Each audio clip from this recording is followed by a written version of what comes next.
3 Stunden später.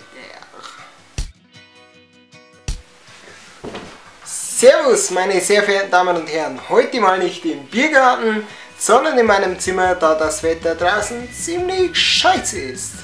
Aber das wird uns nicht davon abhalten, heute eine neue Folge Bayerisch für Anfänger durchzuführen. Und zwar mit dem höchstwahrscheinlich im Titel schon erkannten Thema Namen. Manche Namen werden auf Bayerisch anders ausgesprochen als auf Hochdeutsch und diese werde ich euch jetzt im Schnelldurchlauf ins Gehirn pressen.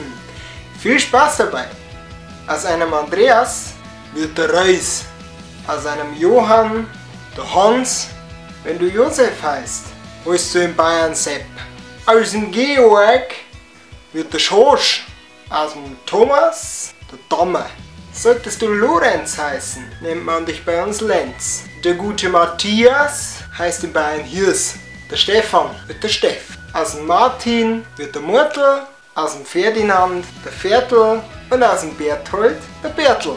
Die Veronika wird bei uns zur Froni, der Karl zum Kordel, Katharina wird bei uns Kattel genannt, Maria Mare, die Lisa ist Liesel, der Michael wird zum Michel, der Lukas wird zum Luck und der Sebastian zum Wastel. Das war's mit Bayerisch für Anfänger. Namen, wie gesagt, es war ein Schnelldurchlauf. Sollten euch noch Namen einfallen, dann schreibt sie mir in die Kommentare. Natürlich sind hier auch Fragen, Wünsche und Anregungen sehr gern gesehen. Ihr könnt natürlich auch ein Abo da lassen, meine Facebook-Seite liken oder diese Videos teilen.